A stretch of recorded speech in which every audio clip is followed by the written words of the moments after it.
Everyone, this is Jim with Nerd Truckin', and thank you for watching the first of hopefully many convention review videos that I plan on doing. This video we're going to be focusing on Corpus Christi Comic Con, which happened just or a little while ago on July 22nd in Corpus Christi, Texas. It was its first convention, and I have to say, just right off the bat, they did a pretty alright job. Now, to give you an idea of how I'm going to be doing these reviews, there are going to be a couple of things. Give you some general information about the con. Then also going to be focusing on five aspects of reviewing. First, cosplay. How well was everyone dressed up? How much fun were people having? Was it easy for them to walk around and everything like that? Space. The space. Of course, everyone knows, there's only so much space every venue can have. Whether it's, a giant football stadium or a small little convention center, there's only so much space that, an event will have. So, how much do they put into the space where you don't end up, getting New York City traffic, where if you stop to take a picture, it blocks off about, 20 different lines. So that's what I'm going to be focusing on there. Let's see, vendors. A variety of vendors. There have been a couple of conventions I went to that they seem to have just nothing but T-shirts, and that's it. So for vendors, it's a variety of vendors. The price of it, if I went to there with only $40 to spend, about how much could I actually walk away with in souvenirs? Kind of stuff like that. Programming. Programming goes with, additional guests that they... Well, not guests. Guests is going to be a separate thing. But, I mean, it's bands, comedians, other stuff, panels, things like that. The cosplay contest is also going to go into programming and not cosplay, just a heads up. Another thing is also guest list. Of course, this is a sliding scale type thing. Of course, the more established conventions, they can hire the big name, big money guests William Shatner, Gal Gadot, Chuck Norris, things like that, because they have the money to do it.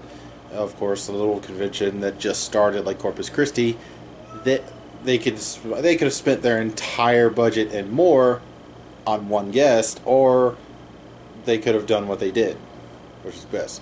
So, like I said, that's going to be a little sliding scale depending on the convention, but I'm going to be focusing more on variety. Is it all just one thing, or were there guests that many people can come and see? What is it? Or Power Morphicon, I think it's in a couple weeks. I expect something like that. It is a Power Ranger con. They're going to have a ton of Power Rangers. So that's what I mean by only one little avenue, instead of a broad selection for people to choose from. And then after that, I will then get an overall review, combining everything, plus or the location of the con, accessibility, price of tickets, stuff like that, into an overall final review. Alright, so let's begin. Going back up to cosplay. The cosplay at Corpus Christi Comic Con was tremendous. Saw a lot of variety, variety of costumes. Special shout out to the first winners of the cosplay contest. We had, a Borderlands cosplay, two people dressed up in Mass Effect armor. One was Garrus. That was awesome. And one lady dressed up as Ursula. I have a video of her. I'll probably be adding it right around here. She was great. What else? Let's see. We also had like I said, large variety. It was easy. So many great. So many great cosplayers. In fact, a couple of professional cosplayers like Little Bird Cosplay and Heather Rage, and our Roz Monster, Scarlet Knight, the Corpus Christi Joker, Corpus Christi Green Arrow, Corpus Christi Wolverine was walking around, and a couple of others that I cannot remember right off the top of my head. But thankfully, this is my first video. It's a learning experience. I know in the future what to do. But yes, so when it comes to cosplay, like, you know, everything like that. Oh, they also did, or it's like, there was also a woman around, walking around like a cosplay medic, which was pretty sweet. So, but for cosplay, I will definitely have to give it a, like, you know, like a 5-star rating on that one. That was pretty sweet. Alright, now, space. Like I said, it's like, you know, every venue has just so much space that they have. Doesn't matter like how, or like, you know, how big or how small, there's only a certain amount of space that they can do. So what makes a great convention is how much they can actually put, or they put into it. Like how many or like, do they fill it up, just pack it full of vendors and so much stuff to see. Now the venue for Corpus Christi Comic Con was held at the Richard M. Bouchard Regional Fairgrounds, which, if you've never been, is like or consists of 3 buildings in like a U shape. They're kind of like, you know, small warehouse auditorium type things. Now, I was actually talking to one of the co-owners, and they said originally they were only going to rent out 2 of them, but then they thought, you know what, we don't want our guests standing out in the heat waiting for tickets, so they bought out the 3rd one and used that as an entrance hall. Now, in the entrance hall, they had, like, you know, where you buy your tickets, you pick up your tickets. They had 2 bouncy houses for the kids, 1 Batman and 1 Superman. They brought in a whole bunch of, like, superhero cars. Like, there was Kylo Ren, Deathstroke, Superman. They even had a Cars car. Yes, I know, Cars car.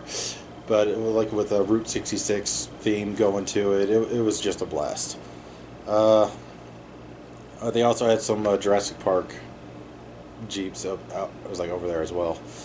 But that was the main entrance. They also had like a bunch of vans, like, you know, to circulate air, kind of keep things a little cooler.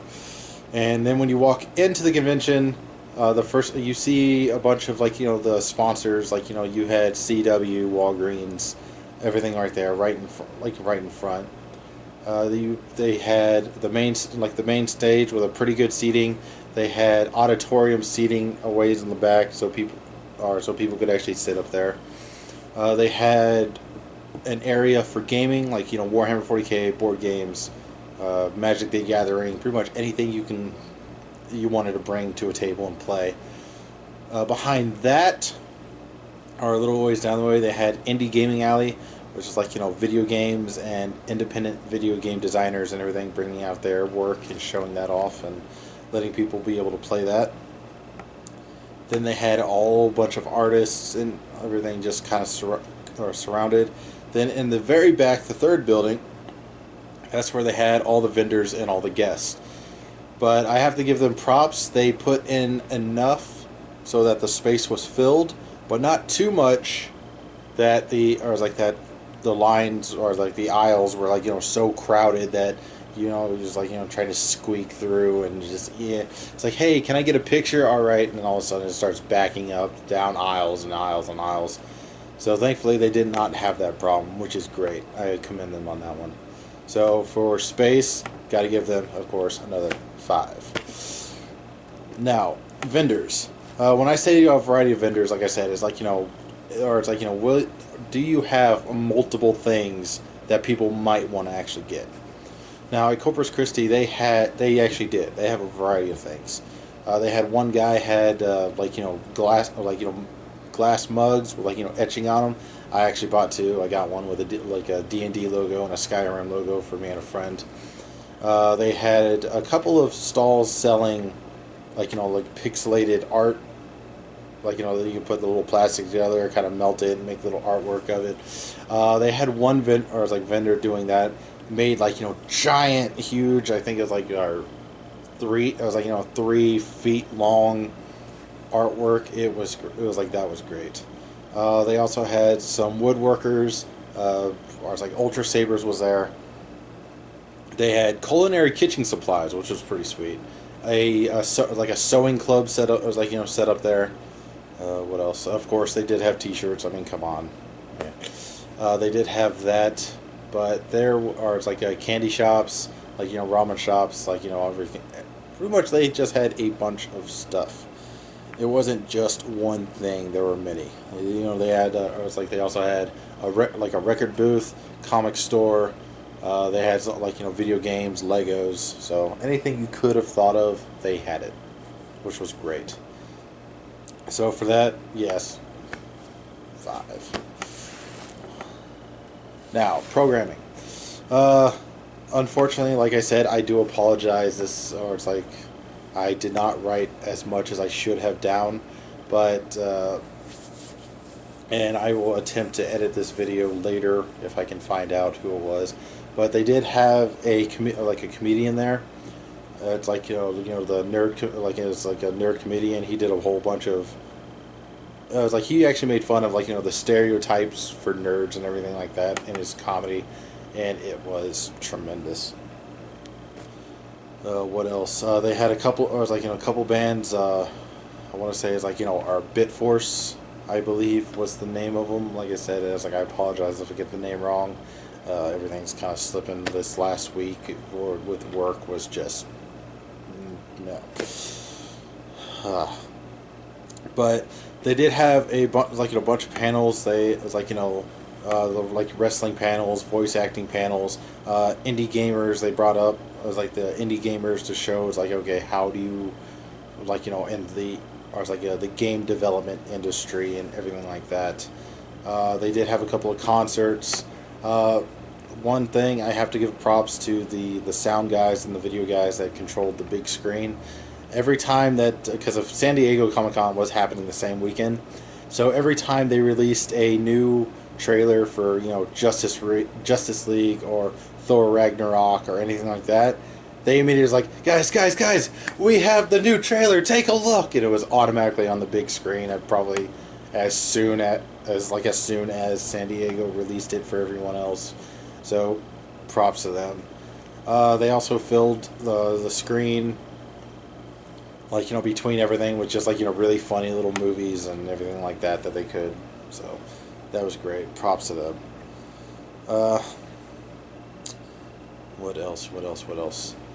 They did have an after party that they had, but it wasn't really a convention exclusive after party. It was more, hey, there's a band playing at a bar, and if you show them your wristband, you get a discount, and there's that. So yeah, for that, I have to actually give them a 4 on that one, just because of the after party, the way that they announced it, it kind of felt like it was false advertising. I thought it was really an exclusive after party for the convention. So for that, I have to give them a 4. I know it might seem unfair, but my review. What else? Guests. For the guests, they had a good variety of guests. They had, Flash actor, a couple of Power Rangers, a bunch of voice actors for Dragon Ball Z, and some wrestlers. Just to throw down some names, you had Austin St. John, Josh Martin, Booker T. Unfortunately, that's all I really can remember at this time. Like I said, it's this last week was just. I am still tired from working all this week. It was great. It was horrible. But anyway, like I said, they had a little something with it, or for everything. Pretty much anyone that could come up and just they had a guest for a wide variety of people. And I have to admit, Josh Martin, he was he was a cool guy. Or Booker T, he is still pretty intimidating. I mean, he's still just big and just whoa.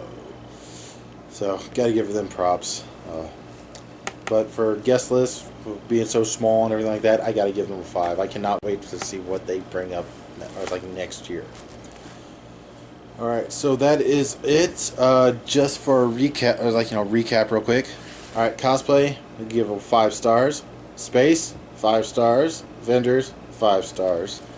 Programming, gotta give them a 4. But, that's just because I felt it was a little off the way that they presented the like the con after party. So that's just me. Guest 5 stars. Now the overall review, and to give the overall review, little thing about it, the convention. It was 2 days. It was a Saturday and a Sunday. The all weekend pass was $40 when I got it, and I was like the all day pass. I had like a little wristband.